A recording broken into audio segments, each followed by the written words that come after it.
Addiction took our mother slowly, rocked her through it, and sung her to sleep, sunk deep into the mattress on her bed. When her back teeth fell out, she left them on the side of the bathtub. I was 7, and I kept them in a matchbox, the missing pieces of her kept safe, so she wouldn't be lost forever. So maybe one day we could put her back together. Our house fell down around us, and we tried our best to raise ourselves. The ceilings had water damage and the bottom stairs had dry rot, and in the winters the radiators would bleed rust. But it was still our house, and Annie made it a home. My sister Annie mothered me, with lopsided band-aids on bruised knees and lukewarm microwave meals. She told me ghost stories and didn't mind when I crawled into her bed later on, too scared to sleep alone. She taught me to dance, barefoot on the living room carpet, music channel on full volume on the TV, shaking our hips before they were fully grown. She always let me shower first so the water was hot, never complaining when she had to make do with cold. She brushed my hair every day before school, even when I screamed and hit her when she caught the tangles. Annie was dark-haired like her father, whoever he had been, but I was blonde. Annie was desperate to be blonde too, like Marilyn Monroe. Like Mom. I think she thought it would make them closer, remind Mom less of her dad. I'd give anything for her to have her hands in my hair one more time, even if it hurt. She moved to New York when I turned 18 and never came back. I still dream about her sometimes. Keeping up with our mother was impossible, and we learned from a young age we would always be left behind. It didn't make it any easier. When she was drinking light, she shone, would wake us up at 3 a.m. with pancakes dripping in cherry syrup. Sometimes when the weather was right and she'd had enough being drunk alone, she would call our school up and tell them we had both come down with summer sickness, and we'd drive to the beach instead. I remember being 9 years old in the back seat of the car coming home after one of our ocean days, sucking the salt from my fingers. Annie had just dyed her hair blonde, her best friend Jane helping her bend over our kitchen sink. From behind I couldn't tell who was mother and who was daughter, radio up and windows down blowing the sky inside. When she was drinking heavy, she'd be out all night, hair piled up like a beauty queen, eyes glazed over and ringed with glitter and black. Sometimes she'd be gone a day or two. She would never tell us when. One day we'd just wake up to an empty house and the fridge packed full. Post-it note on the front with a smear of Mom's lipstick in the outline of a kiss, telling us she'd be back soon. Sometimes she'd bring guys home, filling the table with beer cans and ashtrays. Smoke up to the ceiling, Mom lost in the haze. We'd sleep with pillows over our heads, trying to drown out the music they would blast until the AM, and wake up to strangers at our kitchen table in the morning, asking us where we kept the coffee. When Mom drank too little, she fell apart. She wouldn't buy food, refrigerator a gaping hole in the wall. She'd chain smoke, leaving cigarette burns on the wallpaper up by the stairs like the walls were sick and decaying. She barely slept, walking around with blue half-moons under her eyes, knuckles raw. She would scream at the slightest thing. I remember once when I spilled a glass of juice on the couch. She looked over at me with dead eyes and dragged me off onto the carpet, and then took every single cushion off the couch and into the backyard and set them on fire. Annie went to watch a while from the window and then sat next to me on the floor, backs pressed against the skeleton of the seats, head resting in the crater of my collarbones. When Mom drank too much was the worst.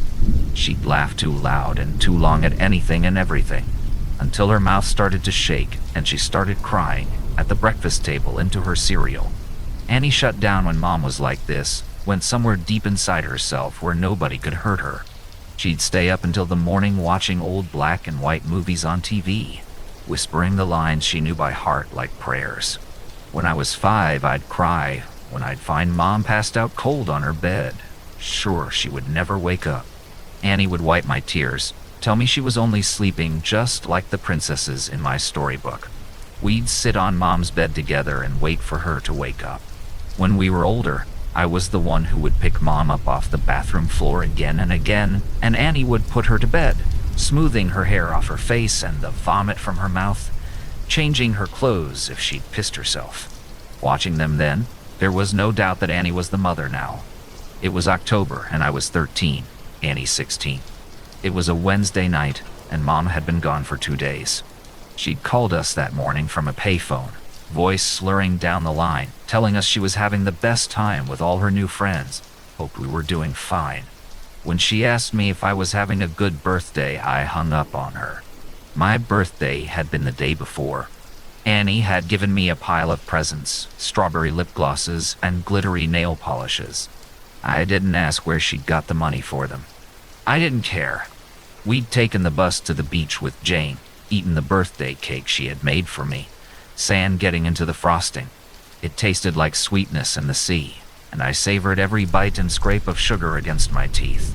We watched the sun go down, Annie snapping grainy photos on her shitty Nokia as I blew out my candles, wishing over and over that Mom wouldn't come home, that she'd just stay gone this time. But that Wednesday night, me and Annie weren't speaking. Anger hung heavy between us, seeping through the floorboards. It began when she tripped at the bottom of the stairs. We'd both laughed, Annie throwing her head back, gap between her front teeth catching the light. When I'd bent to pick her up, I'd caught her breath, warm against the freckles on my cheeks. I let go of her arms and she fell again, hitting the floor and grinning, shaking her hair from her face. Her breath was heavy with whiskey. I couldn't start picking her up too. Couldn't watch her fall again and again. Just like Mom, I knew she'd never get back up. I'd stared down at her, blonde hair fallen into her eyes, and all I could see was our mother. And then I was running, feet slamming the hallway like heartbeats turned loose. I'd run for the kitchen and tipped every bottle we had down the sink, shoving Annie back as she fought to stop me, catching liquor on her fingers as it fell. She grabbed my shoulders and made me drop the very last bottle. It smashed between us on the floor, glass shards shining like we'd dragged the stars out of the sky and broken them, pieces we could never put back. Outside through the open windows, the sky turned pale gold, clouds a mess of pink and cream smeared across the horizon. I cried then, watching Annie on her knees picking up the pieces. That was Annie, always trying to fix things even when it was too late. The smell of food dragged me from my room, stomach turning traitor inside my rib cage. Annie was cooking pasta, real food not made in a microwave. She'd set the table, Tammy Wynette singing softly from the CD player, Annie gently swaying her hips as she stirred the tomato sauce, rich and warm. As we ate in silence with every bite, I forgave her. Mom never cooked dinner, or remembered my favorite was spaghetti ever since I was a kid, or stayed sober long enough to sit up at a table. Annie wasn't Mom. We were washing the dishes when we first heard it. A moth was crawling down the inside of the pane, and I cracked the window to let it out into the dark. From the backyard came a faint sound. I tilted my head to listen as it was coming from far off. Crying. I figured it was Mika, the 2-year-old next door, having a tantrum loud enough for us to catch. Or maybe even Lucky Strike, the cat that junkies down the street, begging for food like he sometimes did. I always wanted to feed him when he came around, whining over my ankles, but Annie always stopped me, saying once you started giving, they never stopped taking. Looking back, I don't think she was talking about the cat. Annie flipped the Christmas lights strung up around the porch, and we sat on the plastic beach chairs watching the skies. When we were little, we'd sit outside, and Annie would tell me the names of all the constellations and the stories of how they came to be hung up in the night sky. I had to grow up before I realized she made them all up as she went along. It was a game we still like to play now, making up ridiculous stories for the shapes we could pick out. Ah yes, that one there is the Coors Light. It got there when God dropped it out of his convertible window and never picked it up, she said, nodding sagely and hiding her smile. Of course, I said, waving my hands and pointing up past the power lines. Right next to the ashtray, left there by angels on a smoke break. Yeah, they say if you wish on it, all your dreams will come true, said Annie, grinning. She stopped laughing, voice quieter, face tilted up to all those dead stars. Let's wish, Emmy. Let's wish. So we did. The sound of crying interrupted us. It was closer this time, and definitely human. We turned to each other, confused. Annie shrugged and I squinted out into the black. It sounded like a baby, lost and tired and alone. It must be Mika, I said, slowly getting to my feet. Maybe he walked around the back? Shit, do you want to call Connie and tell her we'll bring him over? Annie didn't reply, and I sighed, rolling my eyes. Guess I'll do everything then. I stepped off the porch, grass soft against my heels. The air smelled like it might rain, fresh and clean and growing. A promise unfulfilled. Annie's voice was strained. I turned to her, smiling. It died on my face when I saw the look on her own. Get inside now. She was staring out into the dark, past me, opening the door with one hand behind her, fingers fumbling on the catch. I froze, barefoot in the dirt. I'd found what she was looking at. In the bushes by the back fence was a person, crouched with their knees tucked up neat under the chin, arms wrapped around legs. Their mouth hung wide, softly opening and closing as he cried, like a child, lost in the dark. Not like a child, but as someone pretending, mimicking the sound, open and closed out in the blackness. Suddenly they straightened, snapping upright face still hidden by the black. They were tall and thin, too thin to be a normal person. Panic made me move, animal instincts left over from the days we lived up in the trees carrying me forward. I was faster than Annie, dragging her inside and slamming the door behind us, hearing it bounce on its hinges as I locked it. We watched as the person slowly walked towards the house, steps deliberate and long. Annie reached for my hand, holding me tight, and turned me to face her, holding my shoulders. Don't turn around, Emmy. Don't turn around. Instinctively, I started to look over my shoulder out into the darkness. Annie grabbed my face, hard, and shook her head. I knew then she was serious. Her voice cracked, and she cleared her throat, gripping my hand tight enough to hurt, nails digging in, grounding herself. I looked down at our fingers interlocked, both of us grown from the same bones. I'm gonna call the cops and everything is going to be. Her voice faltered, stuttering. Tears spilled over her lashes, dripping like the promise of rain. Annie never cried. Your phone's on the porch, she whispered, and bile crawled its way up my throat. Her phone was upstairs, charging. A soft tap-tap-tapping filled the silence. Annie turned to the window, eye whites showing her eyes were so wide. It was the sound of someone's forehead against the glass, slowly, over and over. They started to speed up, faster and harder, skin meeting glass until they was slamming into the window hard enough to shake the panes. The tapping stopped, and I was about to ask Annie if I could look now when she screamed, followed by the sound of cracking glass and the loudest slam yet. Whoever was in our yard had just smashed their face hard enough into the window to break it. We ran upstairs, two at a time, skipping the ones caved in with dry rot on instinct. I turned behind me once, and Annie yanked my face back before I could see. The sound of broken glass echoed behind us as we made it to the bathroom, locking the door. A thin, wailing cry, like a baby calling for its mother, filled the hallway, trapped between the walls and locked doors. Annie threw her back against the door, feet jammed up against the bathtub, clutching the knife she had grabbed from the kitchen. I did the same, shoulder to shoulder. Slow footsteps started on the stairs, deliberate and casual. The crying had become mocking, almost laughter, shrill bursts of sound, and then giggles, high-pitched and abruptly stopping before starting again. The first door on the upstairs floor was my bedroom, and we heard the distinct sound of it slamming open. They were looking for us. What the fuck is going on? I asked Annie, not even bothering to brush away the tears that I couldn't stop falling. I watched my sister pick herself up off the floor and brace her hands on the door as we heard the sound of a second door slamming open. Mom's room. The next room on the hallway was the bathroom. Annie pulled me to my feet and handed me the knife. I shook my head and pushed it back to her, terrified of what would happen if I had to use it. Annie shoved me and pressed the knife into my hands, thumb pressing hard enough on the blade to bleed. I watched my sister's blood drip down her wrist, a winding red road, still pushing into my hands despite the pain. I took the knife. Something slammed against the wall that Mom's room shared with the bathroom. A high-pitched wail followed. I held my breath, could feel my heart beat in the base of my throat. A wild and frantic thing. I'm gonna get the phone from my room. I shook my head violently, about to argue. Annie clamped a hand over my mouth. I could taste the blood on her hand, salty and sweet, like birthday cake by the ocean. Yes, I'm gonna get the phone and I'm gonna call the cops and we're going to be okay.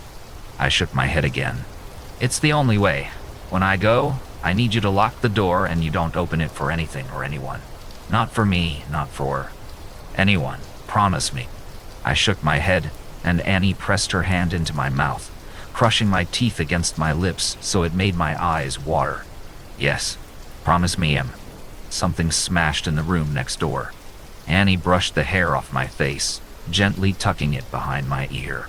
Promise, she mouthed and unlocked the door as slowly as possible, bolt scraping gently.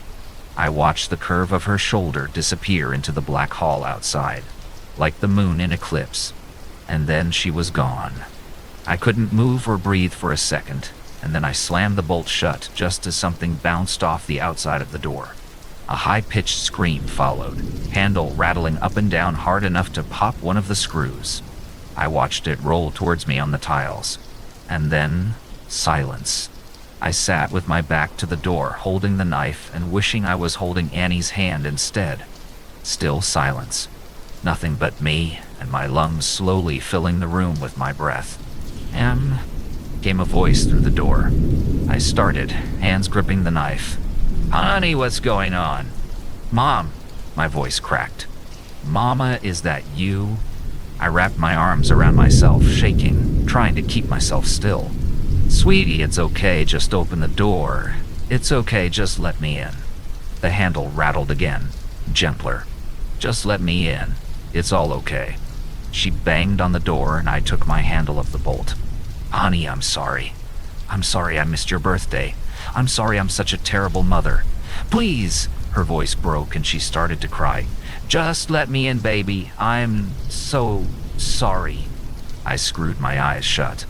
She sounded so sad and so lost. I just wanted her to hold me like when I was a kid and I had come in off the swings with a scraped knee. Maybe this time she meant it. Maybe it would all be okay. My hand found its way to the bolt again. My sister's voice came through the door, warm and gentle. Yeah, Emily let us in. It's all okay. My hand froze on the bolt and I tightened my grip on the knife. Annie never called me by my full name. A hand banged on the door, handle rattling. Emily let us in. Annie's voice became low and guttural, followed by the same shrill giggles from before. Mom spoke now, pleading and crying, voice getting louder and louder. Let us in, let us in, let us in, over and over again, punctuated by her fists on the door. I thought about demons and monsters, all the bedtime stories we pray don't crawl out from under the bed. That's not my sister and you're not my mother. I screamed through the door, hands over my head. I climbed into the bathtub and curled in a ball, cradling myself, knife clutched to my chest. I didn't know what it was outside that door, but I knew it wasn't Annie. It wasn't the voice that yelled at when I changed TV channel, the one that sang me happy birthday, the one that told me I was smart even when I got bad grades, the one that read me stories about princesses that never wake up. It wasn't human. Bangs and yells came from downstairs, followed by the footsteps of people running. A low guttural howl ripped through the house, filling the room until I felt like I was drowning in the sound, and then the door was kicked in. I screamed, covering my eyes, waiting to die. Arms found me and lifted me from the tub, carrying me from the room. I looked at the outside of the door as I was carried downstairs. It was covered in long scraping claw marks, dragged down to the floor. Pillows ripped apart covered the hallway in soft down, like it had snowed inside. I watched them drift slowly as men in uniforms checked each of the rooms that looked like they had been torn apart by something feral. Outside in our driveway were police cars and an ambulance. In the middle of it all was Annie, bathed in blue and red light as it washed over her, lit up in the dark like a neon angel, face aglow. I threw myself from the cop's shoulder and ran to her, holding us both together, broken pieces and all, standing under all those constellations we made up. Gentle screaming came from the ambulance, which rocked occasionally. Annie gently turned my head away, smiling so sadly it made my chest ache as I understood. Turns out there was no demon, no wild animal or bad men trying to break in. Just Mom, out of her mind on booze and drugs and everything in between, coming to the end of a week-long binge. Something had finally broken inside her head, and this time we couldn't put her back together no matter how hard we tried. Sometimes you fall one last time, and you never get back up. Annie had seen her in the garden, blood dribbling from her mouth, track marks bulging on her forearms like unmapped roads, rail thin and desperate for one more hit, one more fix. She'd searched the kitchen for all the drink I'd thrown away, and when she hadn't found it, had come to hunt for the stash she hid in the bathroom. She hadn't wanted me, just the drugs on the other side of the door, so high she could mimic Annie's voice almost perfectly. Turns out the real monsters are the ones that eat you alive slowly, the kind that come in a bottle, or a needle, or at the end of a long list of reasons why you can't get out of bed in the morning. Sometimes the monsters are the ones that raise you or love you the most, but it's up to you if you let them in.